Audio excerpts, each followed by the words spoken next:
Good morning, crypto degens. How you doing today? I'm doing good. Nice sunny day in Madrid. Sunny Monday morning.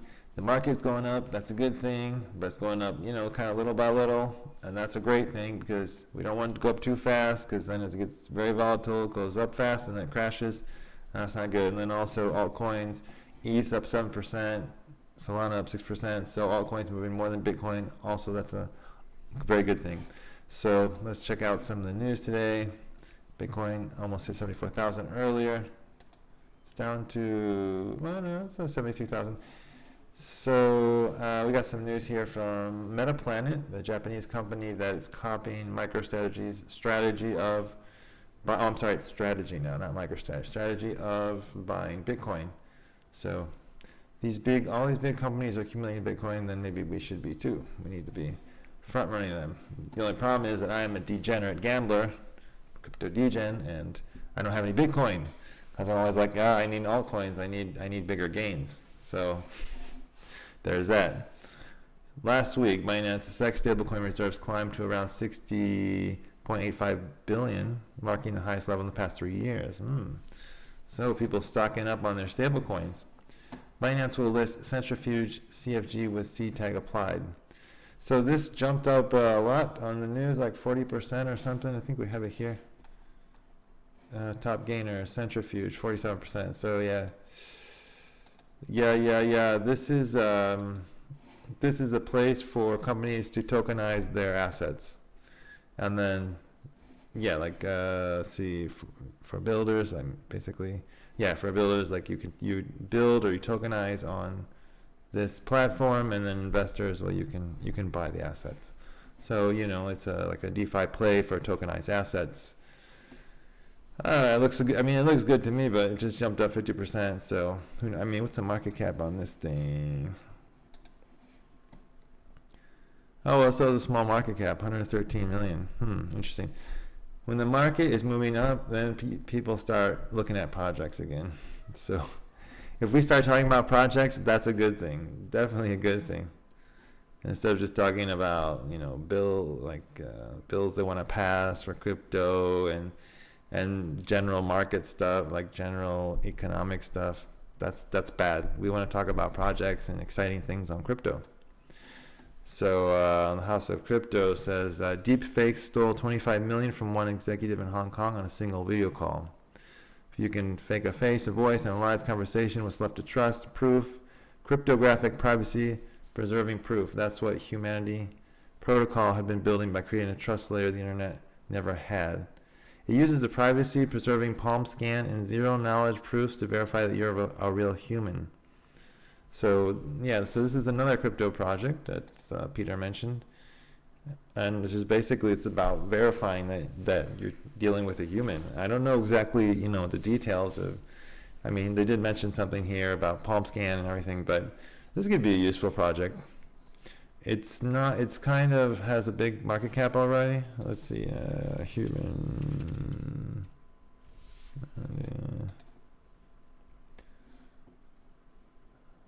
So it's already got 226 million, of course, which isn't for crypto. It's nothing really, but I thought it was an interesting. Not financial advice. I don't have it. Just interesting to check out. Okay, so veteran investor Mark Yusko thinks the worst of the Bitcoin selling may already be behind us. He says when assets trade below fair value, investors start buying. That's their job. So basically he's saying that right now Bitcoin is below fair value.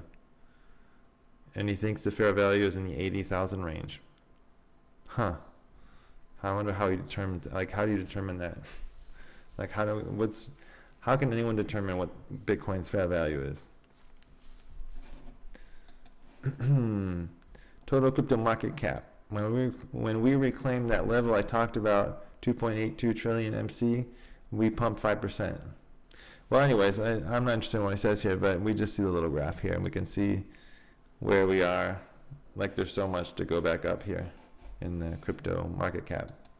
Big gains. We need some big gains to get back to where we were.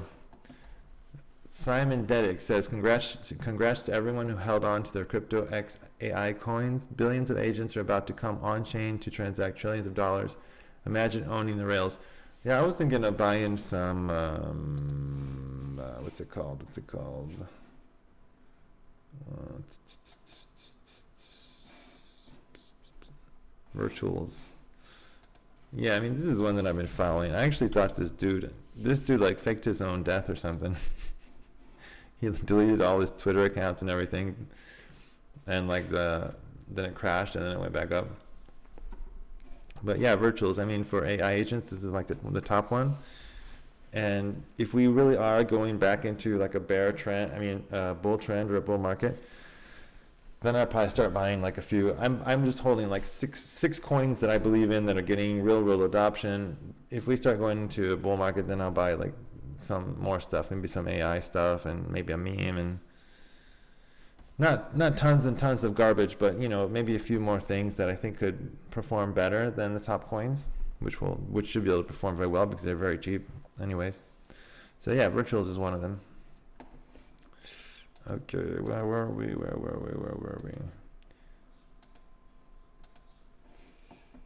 Okay, so can I translate this?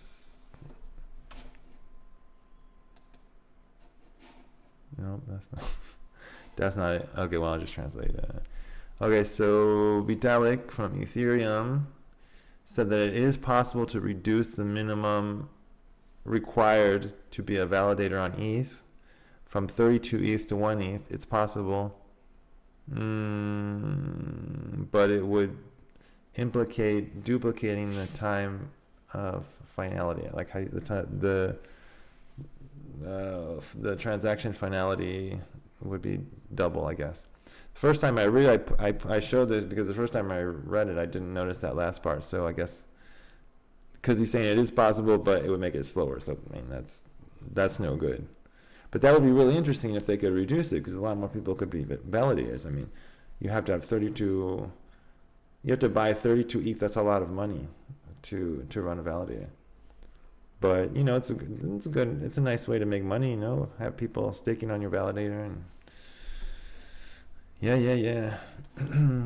Strategy has acquired 22,337 Bitcoin for $1.57 billion, and now holds a total of 761,000 Bitcoin.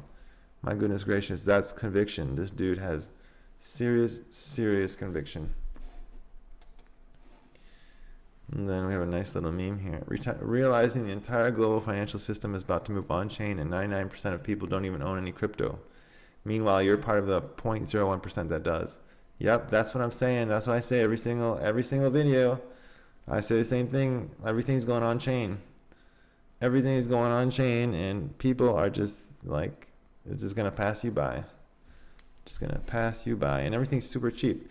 Everything's going on chain and everything's super cheap. Like, it's not, if everything was going on chain, everything was expensive. You're like, wow, like, everything's super cheap. Well, that's it for today. Happy Monday to everyone. Enjoy the rest of your day. Enjoy your family. Be happy, and I'll see you tomorrow.